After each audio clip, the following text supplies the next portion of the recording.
கர்த்தரும் மகிமை நிறைந்த ராஜனுமாயிருக்கிற ஆண்டவர் இயேசு கிறிஸ்துவின் நாமத்தினாலே யாவருக்கும் அன்பின் வாழ்த்துக்கள். தேவன் தாமே ஒவ்வொருவரிலும் தம்முடைய மகிமையையும் கிருபையும் விளங்க பண்ணி மேன்மைப்படுத்துவாராக. இந்த நாளுக்குரிய தியான வசனம் நீதிமொழிகள் 5 அதனுடைய 7வது வசனம். ஆதலால் பிள்ளைகளே, இப்பொழுது எனக்கு செவி கொடுங்கள், என் வாயின் வசனங்களை விட்டு நீங்காதிருங்கள் என்று சொல்லப்பட்டிருக்கிறது.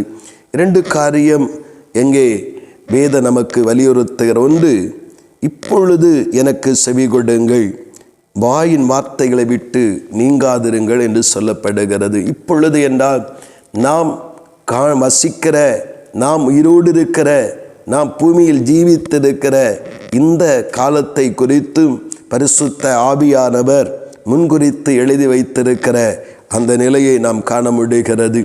ஏன் இப்பொழுது கர்த்தருடைய வார்த்தைகளுக்கு செவி கொடுத்து வாயின் வசனத்தை நாம் கேட்டு நடக்க வேண்டும், அதை விட்டு விலகக்கூடாது என்று பார்ப்போம் என்றால், இந்த உலகம் பயங்கர மாயைகளினாலும் பாவங்களினாலும் அக்கிரமங்களினாலும் பல இச்சைகளினாலும் நிறைந்து நோவாவின் காலத்தில் எப்படி பாவம் பெருக்கெடுத்து ஓடிக்கொண்டிருந்ததோ அதை போல எங்கு பார்த்தாலும் பாவத்தின் மிகுதியினால் ஜனங்களுடைய நடக்கைகள், செய்கைகள், பழக்க வழக்கங்கள் மனித சுபாவத்திற்கு மாறான சுபாவத்தோடு நடந்து கொள்ளுகிறதை நாம் காண முடிகிறது. அப்படிப்பட்டதான அந்த பயங்கரம் நிறைந்த உலகத்திலே நாம் இயேசு கிறிஸ்துவின் பிள்ளைகளாக தேவனால் தெரிந்து கொள்ளப்பட்டு தேவனால் காக்கப்பட்டும் இருக்கிறபடினாலே ஆண்டவருடைய ஆவியானவர்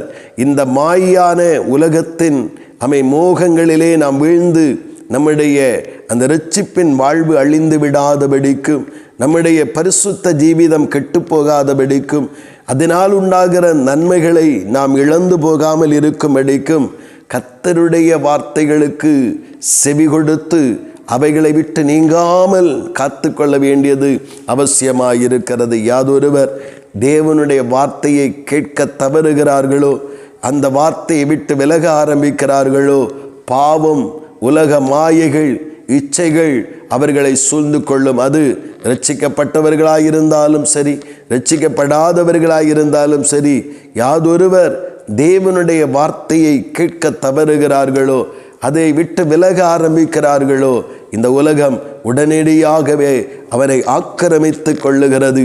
பாவ கயிறுகளால் கட்ட உலக மாயைகளினால் சுற்றி கொள்ள இந்த உலகம் ஆக்கிரமித்து கொள்ளுகிறதை நாம் பார்க்க முடிகிறது.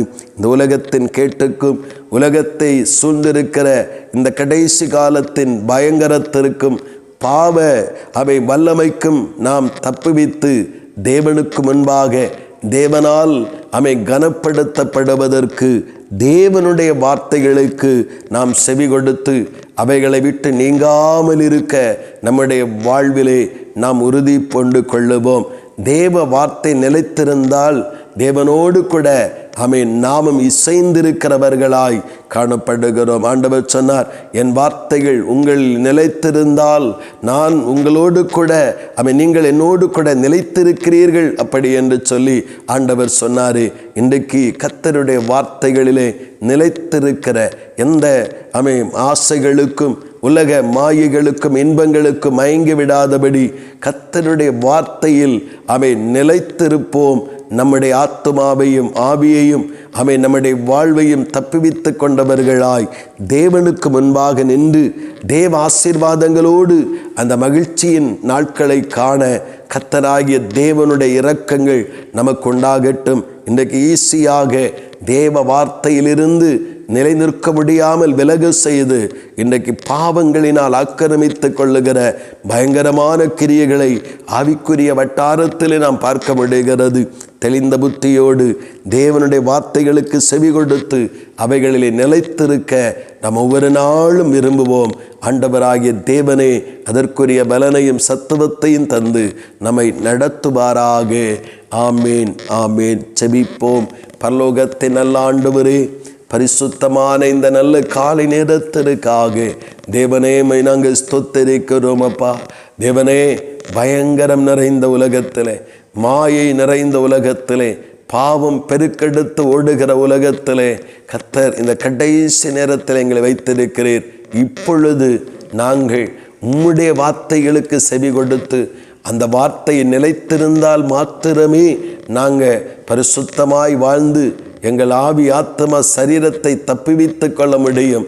பாவம் எப்பொழுது வேண்டுமானாலும் மேற்கொள்ளுவதற்கு பெரு வெள்ளத்தை போல அடித்து கொண்டு செல்வதற்கு தயாராகி நிற்கிறதே. தகப்பனே, நாங்கள் ஆண்டவர் அசதியாய் இருந்து விடாதபடி வார்த்தைகளுக்கு செவி கொடுக்கவும் அதிலே நிலைத்திருக்கவும் கிருபையை தாரும். அப்படி நீங்கள் செய்கிறபடியாய் ஸ்தோத்திரம். இயேசு கிறிஸ்துவின் மூலம் செபிக்கிறோம் ஜீவனுள்ள நல்ல பிதாவே. ஆமீன், ஆமீன்.